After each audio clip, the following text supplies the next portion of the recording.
As many of you may have heard, Disney Cruise Line just announced the name for their 5th ship to join their fleet and their largest ship yet, so stay tuned to figure out some more details. At the end of it all, I'll still be there for you.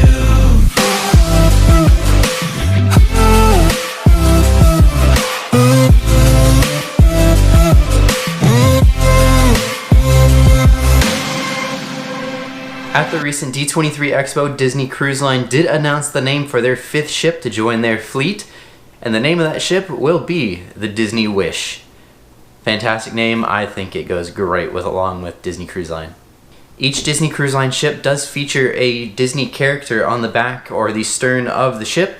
For example, Disney Fantasy features Dumbo on her stern. On Disney Wish, she will feature Rapunzel from Disney's animated movie Tangled. Very exciting, I love that movie. Disney Wish will be the largest ship in Disney Cruise Line's fleet. Not by much, only about a 10,000 ton difference between her and the older ships Disney Fantasy and Disney Dream. She'll be weighing at about 140,000 tons, and she's actually going to be featuring the same amount of rooms as the Disney Dream and Fantasy. So bigger ship, same amount of rooms. That's a great thing to me because it seems like some cruise lines are very focused on cramming as many people onto their ships as possible. So it's great on Disney that they are actually building a bigger ship, even though it's not by much, but the same amount of people, which is fantastic. Good on you, Disney. Meyerwerf Shipyard in Papenburg, Germany will be making this quote-unquote wish come true. That was bad. Meyerwerf will be the builder of all 3 of these brand new ships from Disney Cruise Line. If you're unfamiliar with the work they do, they build some of the most impressive ships in the cruise industry. For example, we have the Breakaway and Breakaway Plus class from Norwegian Cruise Line, which are easily some of my favorite ships that I've ever sailed on. And they've also constructed the Quantum class from Royal Caribbean, which are really amazing ships. And they even built Disney Dream and Fantasy. So, same builder as the previous Disney ships, which is really good. From the renderings that we have so far, Disney Wish and her new sisters coming out later on will be very similar to the Disney Dream and the Disney Fantasy.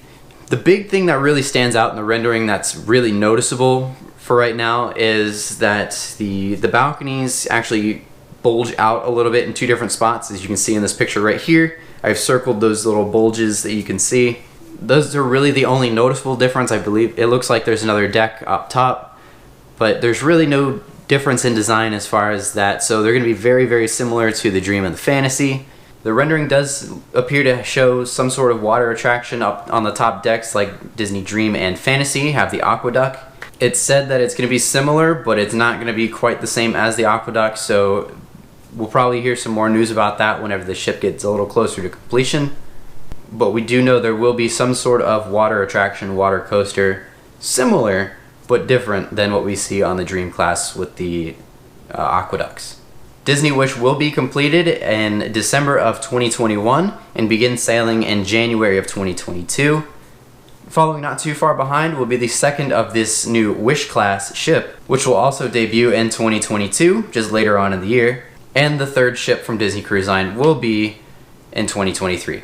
Of course, because we barely know any information on the Disney Wish, it's going to probably be a while before we see any information on those 2nd and 3rd ships. We'll have some stuff on those as they get closer, but right now we barely know anything about the Wish. All of these new Disney ships are going to be among the list of the new ships coming in the early 2020s that are powered by liquefied natural gas. Liquefied natural gas does burn a lot cleaner than traditional fuels that cruise ships currently use. So this is kind of bringing in the era of greener cruising. It's not perfect, but it's a lot better than what we currently use, so that's always great. Other ships that are among that list are ships like Carnival Mardi Gras and the other XL class from Carnival. We have the Icon class that's going to be hopefully announced soon from Royal Caribbean, and also these new Disney ships, so that's good. I would say it's a pretty safe assumption to say that Disney Wish will be calling Port Canaveral home in 2022 when she sets sail.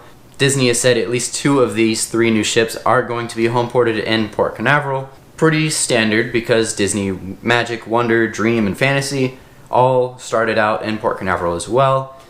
Disney Fantasy and Dream are still there, and then you'll have one of the older ships come in seasonally occasionally now.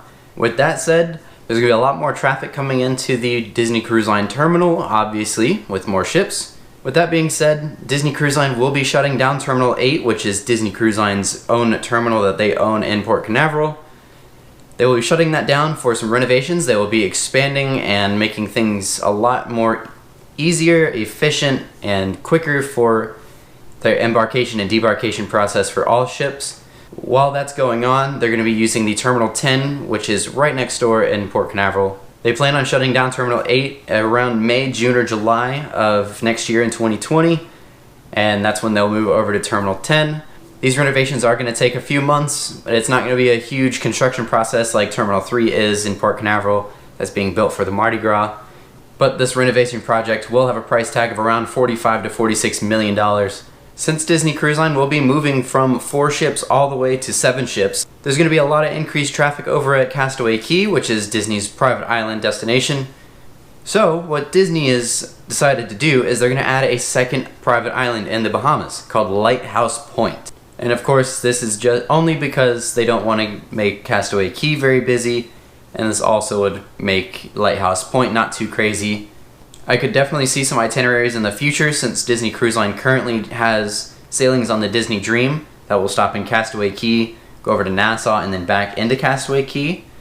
I could very much see them putting itineraries out that go from Castaway to Nassau over to Lighthouse Point or the other way around. So that'd be really cool, especially having 2 different islands instead of double dipping, which is still pretty cool in itself. There's also not really a lot of details on this private island either. But a few things that we do know is that Disney only plans on developing around 20% of the island, which doesn't sound like a lot, but in comparison, Castaway Cay, their other island, is only about 10% or a little less than 10% developed. So it's not like they're just completely wasting land. A lot of this has to do with the fact that they want to conserve the natural environment of that island and a lot of the nature that's there, like a lot of the plants and animals and stuff like that. Disney wants to keep this as low of an environmental impact as possible. I think it's pretty great that Disney is taking conservation and sustainability as one of their highest priorities, and when creating this brand new private island, Disney is going with what is called a open trestle pier, is what I believe it's called, or I believe it's pronounced.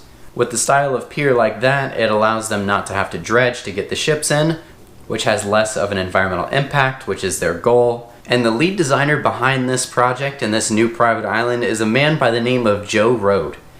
If you're not familiar with him, he is a very well-known Imagineer within the Disney company. If you're unfamiliar with his work, some of the things he's been the lead designer for in the past is Disney's Animal Kingdom theme park and Disney's Aulani Vacation Club Resort.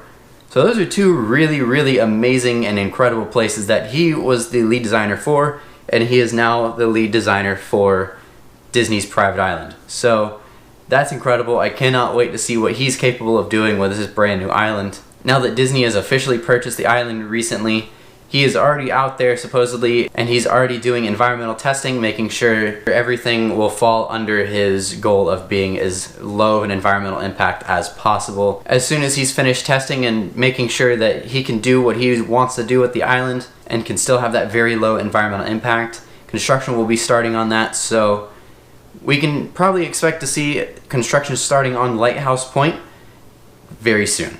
I personally think it's pretty incredible what Disney plans on doing with that island and making it very low impact on the environment. I think it's really incredible what they're doing. Comment down below what your thoughts are on the island and what your opinions are on the island, and also the brand new ship. So with that being said, my name is Brandon. I hope you enjoyed today's video. And if you don't already, make sure you hit that subscribe button down below and ding the notification bell so you don't miss any future uploads. Definitely will be following along with the Disney Wish updates as much as I possibly can. With that being said, thank you guys for watching, and I'll see you in the next video for a review of the Carnival Horizon. Thanks for watching.